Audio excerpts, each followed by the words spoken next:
Hello everyone, welcome to my channel RS techs Gyan अब। तो दोस्तों, मैं सी रिंकी सिंघल आज आपके लिए कुछ लेटेस्ट नोटिफिकेशंस लेकर आई हूँ।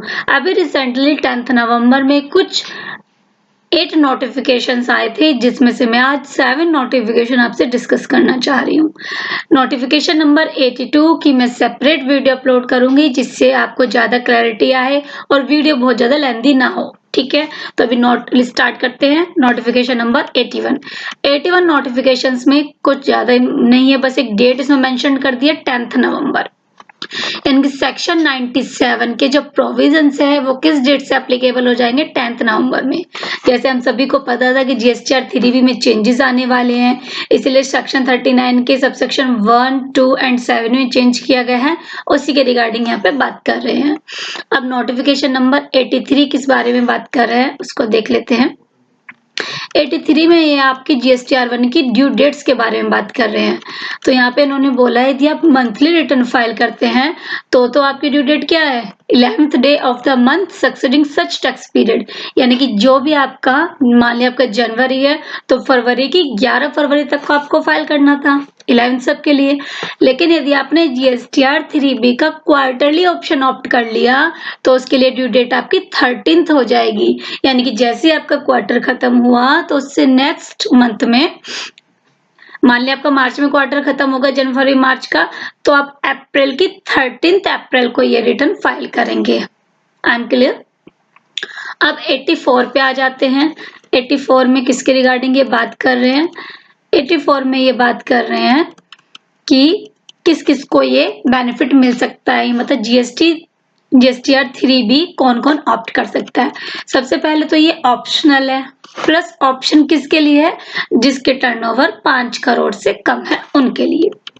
तो यानी कि जिनकी टर्नओवर 5 करोड़ से ऊपर है उनके लिए तो ये ऑप्शन है ही नहीं। ठीक है, और जैसे ही आपने अक्टूबर मंथ की रिटर्न नवंबर मंथ में 30 नवंबर से पहले पहले तक फाइल कर दी तो ऑटोमेटिकली आपके पास ऑप्शन आ जाएगा कि आपने क्वार्टरली ऑप्ट कर लिया है। लेकिन आप इसको चेंज कर सकते हैं।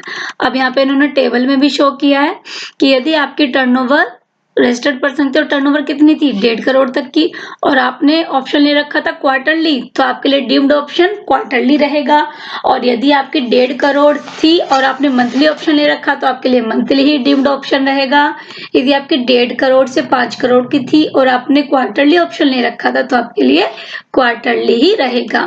और नीचे इसमें लिख दिया है कि यदि इनमें से आपको चेंज करना है डीम्ड ऑप्शन में से तो आप कर सकते हैं 5 दिसंबर से 31 जनवरी के बीच बीच में। ठीक है, तो ये नोटिफिकेशन भी हमारा क्या हो गया? क्लियर हो गया। अब हम नोटिफिकेशन नंबर 85 पे आ जाते हैं। नोटिफिकेशन नंबर 85 किसकी बात कर रहा है? ये कह रहा है कि जीएसटीआर 3B जो क्वार्टरली जाएगी, लेकिन उसकी पेमेंट कैसे जाएगी? मंथली ही जाएगी। Every month payment every month होगी और आपकी 3B हो जाएगी क्वार्टरली। तो मंथली पेमेंट कैसी होगी? एवरी 25th को होगी। किसके थ्रू होगी? PMT 06 के अकॉर्डिंग। अब इसमें इन्होंने कहा है कि 35%, ये आपने पहले भी सुन लिया था कि 35% आपको टैक्स जमा करना पड़ेगा। जैसे क्वार्टर है तो 3 मंथ होते हैं, तो पहले 2 क्वार्टर में 35% और लास्ट में तो जो भी आपका पता चल जाएगा वही पूरा पूरा आपका डिपॉजिट होगा। तो देखिए इसमें क्या कहा है कि यदि आपने क्वार्टरली ऑप्ट कर लिया फिर आपको कितना जमा करना पड़ेगा? 35%। कितना 35%? यदि आप क्वार्टरली रिटर्न भरते हैं, अभी लाइन पढ़िए आराम से, 35% of the tax liabilities paid by the debiting the electronic cash ledger. यानी कि कैश लेजर से जितना आपने कैश में पे की थी टैक्स लायबिलिटीज, कब? In the return for the preceding quarter, last quarter में, where the return is furnished quarterly. यदि आप क्वार्टरली रिटर्न फाइल करते हैं तो लास्ट क्वार्टर में जितनी लायबिलिटीज आपने कैश बेसिस पे की है उसका 35% आपको डिपॉजिट करना होगा। या यदि आप मंथली रिटर्न फाइल करते हैं तो लास्ट मंथ पे जितना आपने कैश पेमेंट किया है उसका 35%।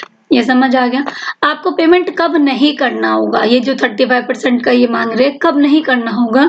यदि या तो आपकी कैश या आपकी ट्रांजैक्शन क्या है, नील है, मतलब नील की रिटर्न है, या फिर आपकी जो टैक्स लायबिलिटीज बन रही है वो कैश लेजर या क्रेडिट लेजर में जो आपके इनपुट पड़ा है उसके इक्वल है, तो आपको पे नहीं करना पड़ेगा, क्वार्टर या मंथली, वटएवर जो भी केस हो। ठीक है, ये भी आपका क्लियर हो गया। 85 86 में क्या कहा है?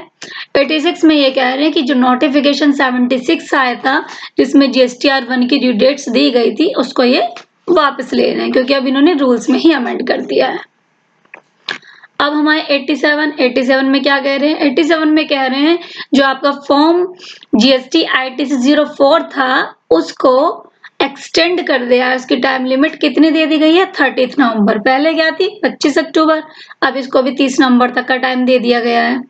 तो ये किसको फाइल करना पड़ता है? In respect of goods dispatched to a job worker और received from a job worker. जो माल आपने जॉब वर्कर को भेजा या वहां से प्राप्त किया, रिसीव किया। ठीक है। 88 नोटिफिकेशन में इनवॉइसिंग की बात आई है। इसमें क्या कहा है कि जो 500 करोड़ रुपीस था लिखा हुआ कि इनवॉइस उनके लिए एप्लीकेबल, अब उसको चेंज करके 100 करोड़ कर दिया गया। ये कब से एप्लीकेबल होगा? 1 जनवरी से। तो ठीक है फ्रेंड्स, अभी देखिए मैंने बहुत ही कम टाइम में और बिना बोर करे आपको 7 की 7 नोटिफिकेशन आपसे डिस्कस कर ली है। आपको इनमें कोई डाउट हो या फिर और कोई क्लैरिफिकेशन चाहिए तो आप मुझे कमेंट बॉक्स में कमेंट कर सकते हैं या व्हाट्सएप कर सकते हैं। 82 नोटिफिकेशन मैं कल या परसों तक अपलोड कर दूंगी जिससे आपका वो भी क्लियर हो जाएगा। Thank you so much friends, take care, bye bye.